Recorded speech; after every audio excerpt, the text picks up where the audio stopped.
নমস্কার।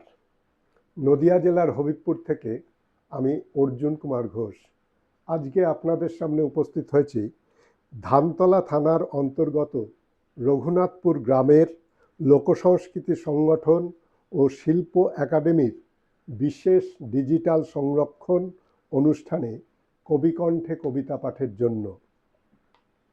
আমাকে আমন্ত্রণ জানানোর জন্য প্রতিষ্ঠাতা সম্পাদক অনুপ কুমার মণ্ডল মহাশয়কে জানাই আমার আন্তরিক কৃতজ্ঞতা ও ভালোবাসা।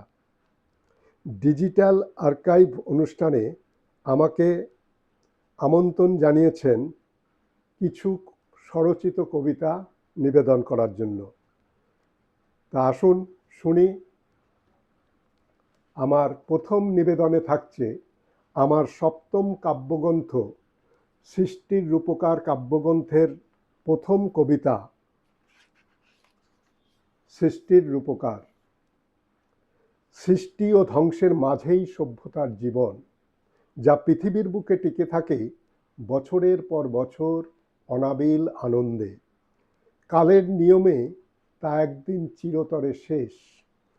সভ্যতার রূপকার পৃথিবীর শ্রেষ্ঠ জীব মানুষ। সভ্যতা শেষ হলেও সৃষ্টির প্রবাহমান ধারায় মানুষ কিন্তু অমর ও অশেষ। তাই সৃষ্টি হয় নতুন সভ্যতা।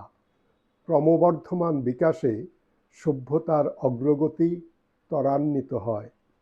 বিজ্ঞান ও প্রযুক্তির ক্রমোন্নতিতে পৃথিবীতে বিরাজিত আধুনিক সভ্যতা, যে সভ্যতায় মানুষ বড় অসহায়, মানুষ ভীষণ কাঁদছে, সে আজ মৃত্যুশয্যায়। মানুষই তোমায় ডাকছে, তুমি মানুষের সেবা করো, মানুষ বাঁচতে চায়। আমার এই সৃষ্টির রূপকার কাব্যগ্রন্থটি প্রকাশ পেয়েছিল 2021 সালে।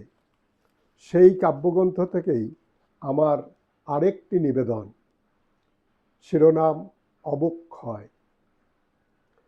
দেশ ব্যাপিয়া গোপন হিংসা, দেখিয়া হয় যে ভয়। মানুষ যেখানে হিংস্র পশু, মনুষ্যত্ব করিয়া ক্ষয়। দেশ যেখানে প্রগতির পথে, দেখিতে চাই যে জয়। বর্তমান উন্নতি না অবনতি, নাকি সামাজিক অবক্ষয়। লোলুপ দৃষ্টি আঘাত হেনেছে তিমির রাত্রিবেলা। অসহায় নারীর কাকুতি মিনতি হইয়াছে অবহেলা। ক্ষতবিক্ষত বিবস্ত্র দেহে পড়িয়া পুকুর ঘাটে। চমকিত মন দেখে জনগণ কি সর্বনাশ হয়েছে রাতে। পরিবার তাই কি করিবে হায় কিছু বুঝিবার আগে। দেখি সাধু বেশে শয়তানেরা এসে স্লোগান তুলিছে রাগে। বিচার চাই, শাস্তি চাই, অপরাধী যেন হয় বন্দী। আসল ছাড়িয়া নকলে টানাটানি, নির্মম এক ফন্দি। প্রতিবাদী হয়ে শাসকের কাছে জনগণ বিচার চায়। শাসক বলিছে তবে ন্যায় বিচার হবে, বিচারক দেবে রায়। ক্ষণিকের ক্ষণে লোকশক্তির সংমিশ্রণে বয়ান পাল্টে যায়। নিরুপায় হয়ে লাঞ্ছনা সয়ে সত্য কাহিনী কেঁদে মরে যায়। বিচার যেখানে তথ্য প্রমাণে আঁটোসাঁটো হয়ে বাঁধা। বিচারক হায় কি করিবে সেথায়, নয়নে লেগেছে ধাঁধা। অপরাধীকে দেখি কি করিবে কি বুঝিয়াও বুঝিতে না পারে। দোষী সাব্যস্তে নীরবে নিভৃতে সহজ সরল প্রাণ কাঁদে কারাগারে। দোষীর সাজা হোক না সে রাজা, বিচারে যেন হয় আইনের প্রয়োগ, এমন ভাবে হোক সত্যের হোক জয়।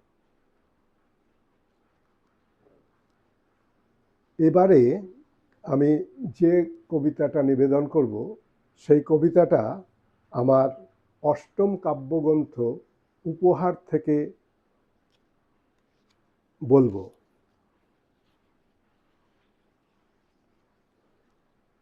এই কবিতাটা লেখা হয়েছিল করোনাকালে। কবিতাটার শিরোনাম ওরাই ভগবান। আরে মন্দিরে নয় মসজিদে নয়, ঈশ্বর আছে ওইখানে। যেথায় মুমূর্ষ রোগী মৃত্যু দেখে, জীবন খোঁজে যেইখানে। জীবনী শক্তি যুদ্ধে রত, শত্রুটাকে করতে শেষ। সাহস যোগায় স্বাস্থ্যসেবিকা, হাত বুলিয়ে রোগীর কেশ। জীবনী শক্তি দুর্বল হয়ে যদি কখনো থমকে দাঁড়ায়, ওষুধ দিয়ে ডাক্তার বাবু খুব সহজেই হাতটা বাড়ায়। সহজ করে বলতে থাকে, ভয়টা কিসের বলো তো মা, ধীরে চলছে একটু নাড়ি। অভয় দিয়ে বলতে পারি, ওষুধ খেলেই উঠবে সেরে, কয়েক দিনেই যাবে ফিরে, ফিরবে তোমার নিজের বাড়ি। দীপ্ত চোখে অশ্রু ঝরে, বিজয় হাসি আর না ডরে, শুনে ওদের অভয় বাণী। ওরা কারা? ওরা ওরা তো সকল চিকিৎসক, ডাক্তার বলেই ওদের জানি। রোগীর অবনতি চরম হলে, রেফার যদি করেই ফেলে, যেতে হবে দূর শহরে নামকরা কোনো চিকিৎসালয়ে।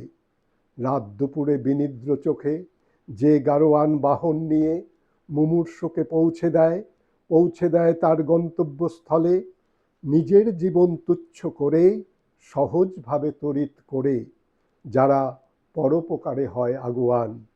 সত্যি কথা বলতে কি, ওরাই আল্লাহ, ওরাই যিশু, ওরাই মোদের ঠিক ভগবান।